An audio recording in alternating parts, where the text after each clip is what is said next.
కాపుల్లో మొత్తం వన్ సైడెడ్గా కూటమి వైపు ఓట్లు వెళ్లకుండా ఎంతో కొంత స్టేక్ మనం తీసుకోవాలనే ప్రయత్నం రాజకీయంగా వైసీపీ చేస్తూ వస్తుంది. చేయొచ్చు, రాజకీయ పార్టీకి తప్పేం కాదు. అటువంటి ప్రయత్నం చేస్తున్నారు. అటువంటి ప్రయత్నం చేయాలనుకున్నప్పుడు మీకు కనపడ్డ ఓ 4-5 పేర్లు అంబటి రాయుడు కావచ్చు, వంగవీటి రాధా కావచ్చు, ముద్రగడ పద్మనాభం గారు కావచ్చు, ఇంకొంతమంది కావచ్చు. సో వాళ్ళందరూ ఇప్పుడు కన్సాలిడేట్ అయ్యి ఒక్క దగ్గర ఒకవైపు వెళ్ళే ప్రయత్నం చేయడం అనేది వైసీపీకి రాజకీయంగా ఇబ్బంది కాదా అనేది పాయింట్. సార్, కాపులకి న్యాయం చేసింది ఎవరు? వాస్తవంగా మా ప్రభుత్వ హయాంలో కాపులు ఎంతమంది మా గవర్నమెంట్ లో ఉన్నారు?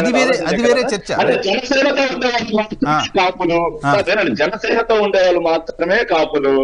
ఏదైతే చంద్రబాబు నాయుడు గారితో ఉండేవాళ్ళు మాత్రమే జనసేనతో ఉన్న వాళ్ళు మాత్రమే కాపులు కాదు. జనసేనతో ఉన్న వాళ్ళు మాత్రమే కాపులు కాదు, కాపులంతా జనసేనతో ఉన్నారని కాదు. నా పాయింట్ ఏంటంటే కాపుల ఉద్యమానికి కాపులకు ప్రతినిధులుగా ఉన్న వాళ్ళగా గుర్తింపు ఉన్నది ముద్రగడ గారికి, రైట్? హరిరామ్ జోగి గారికి, రైట్? అంతో ఇంతో కృష్ణా జిల్లాలో ఇక్కడ వంగవీటి ఫ్యామిలీకి, రైట్? ఇప్పుడు వీళ్ళంతా ఒక దగ్గర ఉన్నారంటే న్యాచురల్ గా ఒక అంతా కమ్యూనిటీ అంతా ఒక దగ్గర పోలరైజ్ అయింది అని ఒక ఇంప్రెషన్ వస్తుందిగా. సార్, ఇంకో విషయం ఏంటంటే వాళ్ళు అసలు ఏ పార్టీలో చేరకుండా, యాక్చువల్లీ రాధా గారు అయితే ఆల్రెడీ టీడీపీలోనే ఉన్నారు. రాధా గారి గురించి మాట్లాడటం అనవసరం. ఆయన ఆల్రెడీ మా పార్టీలో లేడు, న్యూట్రల్ గానే లేడు, టీడీపీలో మాత్రమే ఉన్నారు. ఏదైతే ముద్రగడ పద్మనాభం గారు ఉన్నారు, టీడీపీ పార్టీని జనసేనని విమర్శిస్తూనే ఉన్నారు. ఆయన ఇంతవరకు కూడా బయటకు వచ్చి స్టేట్మెంట్ ఇవ్వడం జరగలేదు. నేను ఆ పార్టీలో చేరుతున్నానని ప్రకటించడం జరగలేదు.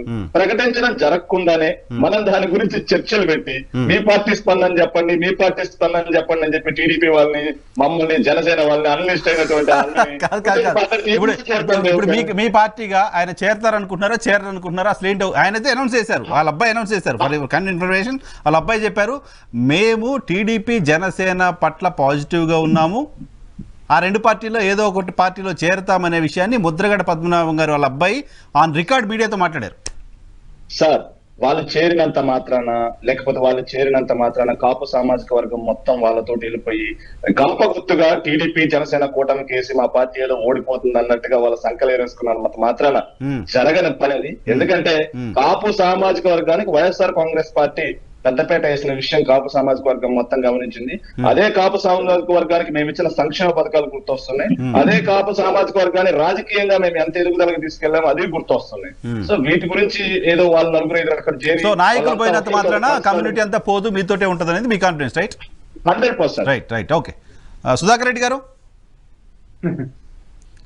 సార్, ఇప్పుడు పాపం జగన్మోహన్ రెడ్డి గారు కొత్తగా కమ్మోళ్ళని, కాపుల్ని పట్టుకునే ప్రయత్నం చేస్తున్నారండి. గత ఎన్నికలప్పుడు రెడ్ల రాజ్యాన్ని స్థాపిస్తానన్నంతగా ప్రచారం చేశారు. అంటే బయటికి చెప్పకపోయినా రెడ్లందరినీ ఒకటిగా కలుపుకున్నారు. అలాగే కొన్ని వర్గాలని, దళితులు, వాళ్ళు ఇలా వర్గాలు చేసుకుని కాపులు కమ్మోళ్ళతో పోరాటాన్ని చేసినట్టుగా నటించారు. కమ్మోళ్ళని పూర్తిగా దూరం చేశారు. అవన్నీ మనకు తెలుసు. ఇప్పుడు వాళ్ళు వెంటబడుతున్నారు. ఆయనకి భయం వచ్చిందండి. రాయలసీమ ప్రాంతంలో రెడ్లలో మార్పు వచ్చిందండి. చాలా మంది రెడ్లు ఇప్పుడు మీకు చూడండి, 4 ఎమ్మెల్యేలు ఆ పార్టీ నుంచి 4 బయట వస్తే ఆ 4లో 3 రెడ్లే. నెల్లూరులో రెడ్లలో బాగా మొదటి నుంచి తిరుగుబాటు అయింది. ఆయన నమ్ముకున్న రెడ్లలో తిరుగుబాటు వచ్చిన తర్వాత భయపడి కమ్మ సామాజిక వర్గం దగ్గర పోయారు. కేశినేని నాని గారు వీళ్ళందరినీ కలుపుకునే ప్రయత్నం చేస్తున్నారు. అలాగే కాపుల్ని పడదామని పోయారు పాపం. ఆయన అంబటి రాయుడు ఆయన కోసం వెళ్ళారు. అది బాల్ మిస్ అయింది, క్యాచ్ పట్టలేకపోయాడు. ఈయనేదో పడదామని పోయాడు, తప్పింది. ఇప్పుడు అది మళ్ళీ పవన్ పట్టేట్లు ఉన్నారు ఆయన. కాబట్టి ఈయన ఈ కులాల కోసం కుస్తీలు పడుతున్నారండి జగన్మోహన్ రెడ్డి గారు. అంటే బాగానే చెప్పారు శేఖర్ రెడ్డి గారు, కానీ ఆయన కన్నా చెప్పలేరు. ఇప్పుడు జగన్మోహన్ రెడ్డి గారు డిఫెన్స్ లో పడిపోయారండి. బాగా ఈ కుల రాజకీయాల్ని బాగా రెచ్చగొట్టాడు. రెడ్ల సామ్రాజ్యాన్ని నిర్మాణం చేస్తానన్నంతగా అన్ని పదవులు రెడ్లకే ఇచ్చారు. మా పురుషోత్తం రెడ్డి గారిని అడిగితే చెప్తారు, తిరుపతిలో అందరు రెడ్లే అండి, పోలీస్ సిఐలు రెడ్లే. అది కాదు. నా పాయింట్ ఏంటంటే ముద్రగడ్డ కాపు ఓటింగ్ అంతా కన్సాలిడేట్ అయ్యే పరిస్థితి ఉంటుందా? ముద్రగడ్డ గారు లాంటి వాళ్ళు రావడం, ముద్రగడ్డ గారు లాంటి వాళ్ళు మీ కూటమికి మద్దతు ఇవ్వడం మొదలు పెట్టగానే వైసీపీగో చాలా వీడియోలు రెడీ చేసి పెట్టుకున్నారు వాళ్ళు. మీరేం చేశారు, అప్పుడు ఆయన ఏం మాట్లాడారు, వీటిని ఎలా తెలుగుదేశం పార్టీ కౌంటర్ చేసింది? ఏ మేరకు మీకు పొలిటికల్గా అడ్వాంటేజ్ ఉంటుంది? సరే, ఇప్పుడు ఒక విధంగా అయితే కాపు సామాజిక వర్గం అంతా మీరు అన్నట్టు కన్సాలిడేట్ అవుతుంది. ఏకపక్షంగా ఒకే వైపు వెళ్తారు, జనసేన వైపు బాగా వెళ్తారు. అది మార్పు టీడీపీకి కూడా అడ్వాంటేజ్ అవుతుంది. రీజన్ ఏంటి అంతా ఒకవైపు కన్సాలిడేట్ చేయడానికి రీజన్ ఏంటి? ఏ రీజన్ తో అవుతారు? ఇక్కడ జగన్మోహన్ రెడ్డి గారు రెడ్లందరినీ ఎక్కువ ప్రోత్సహిస్తూ కాపుల్ని లేదా మిగతా కులాలని అణిచేసిన విషయం అందరికి తెలుసు. అంటే చెప్తారు శేఖర్ రెడ్డి గారి మీద చాలా పదవులు ఇచ్చామని, బూతులు తిట్టే పదవి ఒకటి ఇచ్చారు అంబటి రాంబాబు గారికి. ఏ పెద్ద పదవులు ఏం లేదండి. ఇప్పుడు కాపులు కూడా సుధాకర్ రెడ్డి గారు ఒక్క నిమిషం, సారీ ఫర్ దిస్, మిమ్మల్ని ఆపుతున్నాను. నీటిపారుదల శాఖ మంత్రి అనేది బూతులు తిట్టే శాఖ, ఐఎన్పిఆర్ మినిస్టర్ అనేది బూతులు తిట్టే శాఖ, చెల్లుబోయిన వేణుగోపాలకృష్ణ గారికి ఇచ్చింది బూతులు తిట్టే శాఖ, కన్నబాబు గారికి ఇచ్చినటువంటి వ్యవసాయ శాఖ ఏ శాఖ? ఇవన్నీ పదవులు కావా? మంత్రి పదవులు అనేది పదవులు కావా మీ దృష్టిలో? అందరు ఉన్నారు. మీ రోజా గారు కూడా పదవులు ఉంది, పర్యాటక శాఖను డాన్సులు వేస్తా ఉంది. నేను చెప్పేది ఆ శాఖలకు న్యాయం చేసేటివి ఏమన్నా ఉన్నాయా? మీరు ఎందుకు వాడుకుంటున్నారు? పోలవరం మీద కొంతసేపు మాట్లాడమనండి అంబటి రాంబాబుని, బూతులు మాట్లాడడం తప్ప. నేను అనేదేమంటే కొంతమంది ఏందో తీసుకొని ఆ కులాలు మీకు ఎందుకంటే అంత భయం? కాపులు ఇప్పుడు ముద్రగడగా మా పక్క వస్తే మీకు భయం ఎందుకు? మీరు పెద్ద రెడ్లు కదా, భయం ఎందుకు? ఆ భయం వాళ్ళని ఆందోళనకి గురి చేస్తుంది. పాపం అదే ఇప్పుడు శేఖర్ రెడ్డి గారు ఒక వీడియో వినిపించారు. రోజా గారు బట్టలిప్పి కొడతానన్నది రాజశేఖర రెడ్డి గారిని, పంచలోడదీసి తంతానన్నది ఆమె నెత్తిని పెట్టి పూజించుకోవడంలో రాజకీయాలు. అది రోజా గారు మాట్లాడిన మాట పొలిటికల్ స్టేట్మెంట్. కానీ ముద్రగడ్డ గారిది ఆయన ఫిజికల్ గా ఫేస్ చేసింది, కేసు ఫేస్ చేసింది. వాళ్ళ ఇంటి దగ్గరకు రావడం, పోలీసులు ఆయనకు వాళ్ళ ఫ్యామిలీ గుంజుకెళ్ళడం అంతా చూసాం, విజువల్స్ అందరికి కళ్ళ ముందు ఉన్నాయి. సో ఆ కంపారిజన్ వేరు కదా. ఇప్పుడు ఇక నాకంటే పురుషోత్తమ రెడ్డి గారికి ఎక్కువ తెలుసు. ఆయన క్యాడర్ బేస్డ్ పార్టీలో పనిచేశారు. కమ్యూనిస్టులు కేసులు, అరెస్టులు, పట్టడాలు, పోలీస్ స్టేషన్లకు తీసుకు ఇవన్నీ సహజంగా జరిగేదండి.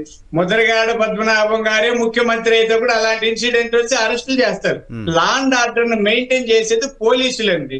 ప్రతి అంటే మనం ఏదో చెప్తాం కానీ అవి ముద్రగడ పద్మనాభం గారైనా నేనైనా ఆ రోజు తెలుగుదేశం ప్రభుత్వం చేసింది సరైందే. తెలుగుదేశం ప్రభుత్వం కదండి, పోలీసులు కదండి. భాగమే కదా పోలీసులు, తెలుగుదేశం ప్రభుత్వంలో భాగం కదా పోలీసులు. ప్రభుత్వంలో కాదండి, ఏ ప్రభుత్వం నరసింహరావు గారు లాండ్ ఆర్డర్ మెయింటైన్ చేయమంటారా, రైల్లో కాల్చమంటారా? లేదు, డెఫినెట్ గా లాండ్ ఆర్డర్ మెయింటైన్ చేయాలి. సో ఆ రోజు లాండ్ ఆర్డర్ బాగుంటే కూడా ప్రభుత్వానికే పేరు వస్తుంది, లాండ్ ఆర్డర్ బాగాలేకపోతే కూడా ప్రభుత్వానికే పేరు వస్తుంది, లాండ్ ఆర్డర్ మెయింటైన్ చేసే క్రమంలో జరిగిన కాన్సిక్వెన్సెస్ కూడా ప్రభుత్వానికే పేరు వస్తుంది. అవును, వస్తుందండి. చంద్రబాబు గారు ఎప్పుడు కూడా వీలైనంత మేరకు, అంటే ఎక్కడైనా పొరపాటు జరిగితే చెప్పలేం కానీ 90% చట్టబద్ధంగానే వ్యవహరిస్తారు. నాకున్న అనుభవంలో, ఇంక్లూడింగ్ ముద్రగడ గారి ఇంట్లో అరెస్టులు కూడా. అరెస్టులు తప్పదు కదండి, అప్పుడు చట్టబద్ధంగానే. సార్ అప్పుడు అరెస్టులకి ఇప్పుడు రాజకీయాలకి ఏం సంబంధం? భలే ఉన్నారు కాదండి. ఇప్పుడు చర్చ అదే కదా. ఇప్పుడు ముద్రగడ గారు దూరంగా ఎందుకున్నారు మీ పార్టీకి, మీ పార్టీపై విమర్శలు ఎందుకు చేస్తున్నారు, ఇప్పటికి లేఖలు ఎందుకు రాస్తున్నారంటే ఆ టైంలో అనుభవించిన క్షోభాన్ని చాలా సందర్భాల్లో చెప్పారు ఆయన. అది అయిపోయిందండి. అవన్నీ ఇప్పుడు ఆయన పరిణతి చెందారో, మాలో మార్పు వచ్చిందో, ఆయనలో మార్పు వచ్చిందో తెలియదు కానీ రాష్ట్ర సమున్నతి కోసం, రాష్ట్ర సమగ్ర అభివృద్ధి కోసం, ఒక దురాగత పరిపాలన ముట్టించడం కోసం ఆయనలో పరివర్తన వచ్చి ఈ విధంగా మార్పు వచ్చేటం. ఒకవేళ ఇంతకు ముందు నాకు అన్యాయం జరిగినా, ఏం జరిగినా ఈ సమాజ శ్రేయస్సు కోరి రాష్ట్ర భవిష్యత్తు కోసం నేను జనసేనతోనో టీడీపీతోనో కలుస్తానని ఆయన నిర్ణయం చేసుకోండొచ్చు. జగన్మోహన్ రెడ్డి గారిని చూసి కడుపు మండి, కడుపు గాలి, బాధ పెళ్ళుమికి ఇలా రావచ్చు. దానికి ఎవరేం చేస్తామండి? అది వాళ్ళే చెప్పాలి. వైసీపీ వాళ్ళు ఎందుకంత బాధ వచ్చిందో. ఒక్క నిమిషం.